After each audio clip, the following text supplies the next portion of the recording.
datang di video kami tentang keuangan. Kali ini kita akan menjelajahi topik yang menarik, yaitu anjak piutang. Mari kita mulai.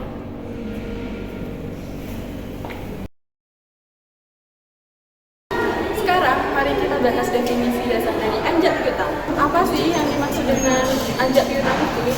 Anjak piutang merupakan strategi keuangan di mana perusahaan menjual piutang dagangnya untuk mendapatkan dana tunai. Bagaimana sih prosesnya? Langkahnya cukup sederhana, namun memiliki dampak yang begitu banyak. Yang pertama, perusahaan memilih piutang yang akan dijual. Dan yang kedua, perusahaan bermitra dengan lembaga keuangan. Dan yang ketiga, piutang tersebut dijual dengan potongan harga atau biaya bunga tertentu. Jadi, mengapa banyak perusahaan menggunakan anjak piutang? Anjak piutang sendiri memiliki banyak manfaat, salah satunya yaitu untuk meningkatkan likuiditas.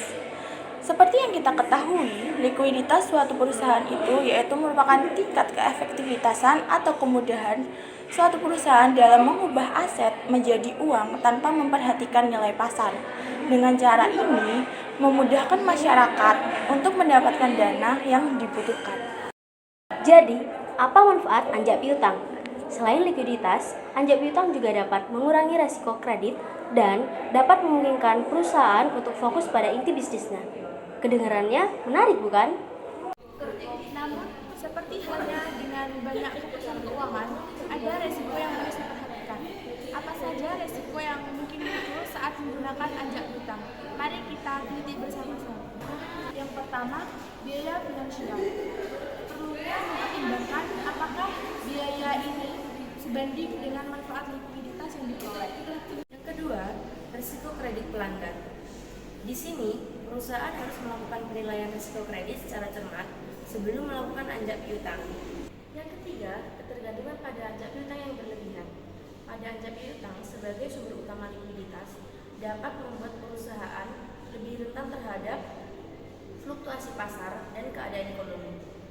Yang ketiga, ketergantungan pada anjak piutang yang berlebihan. Pada anjak piutang sebagai sumber utama likuiditas dapat membuat perusahaan lebih rentan terhadap fluktuasi pasar dan keadaan ekonomi. Untuk mengurangi risiko, perusahaan memiliki beberapa strategi. Yang pertama, tingkat pengelolaan internal piutang dengan penerapan praktik-praktik yang baik seperti penagihan. Yang kedua, manajemen risiko kredit. Dan yang ketiga, pemantauan piutang secara efisien. Untuk strategi yang kedua, yaitu tetapkan limit kredit yang jelas untuk pelanggan dan perusahaan pembiayaan dengan membatasi jumlah total piutang yang dapat dijual. Untuk strategi yang terakhir yaitu analisis resiko pasar dan ekonomi yang dilakukan secara berkala. Pahami tren pasar dan perubahan ekonomi yang mungkin akan mempengaruhi keuangan pelanggan dan perusahaan pembiayaan. Perusahaan-perusahaan dapat sukses mengimplementasikannya. Perusahaan-perusahaan dapat sukses mengimplementasikannya dengan 5 cara analisis kredit yang mendalam. Mereka menganalisis kredit yang mendalam yaitu dengan menilai kelayakan kredit, riwayat pembayaran, dan stabilitas keuangan untuk memastikan kemampuan perusahaan dalam membayar piutang. Diversifikasi portofolio piutang, yaitu dengan menjual piutang kepada pihak luar yang berbeda untuk mengurangi kredit tunggal. Manajemen piutang yang efisien, dengan proses melacak, mengelola, dan mengumpulkan bukti pembayaran terhutang pelanggan dapat membantu bisnis dan menghindari keterlambatan pembayaran yang dapat berdampak buruk pada keuntungan perusahaan. Yang keempat ialah penyelarasan strategi keuangan. Proses ini merupakan salah satu proses yang krusial bagi masa depan perusahaan, sehingga prosesnya perlu terus-menerus dilakukan, dianalisa, dan dievaluasi sesuai dengan tujuan perusahaan.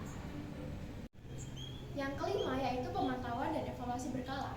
Dengan ini dapat diketahui pencapaian perusahaan seperti hasil, dampak, dan juga keluarannya. Oleh karena itu, hal ini dapat mengatasi masalah yang ingin dipecahkan. Tes 1, 2, 3.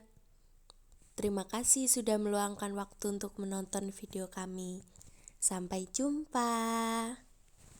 Dengar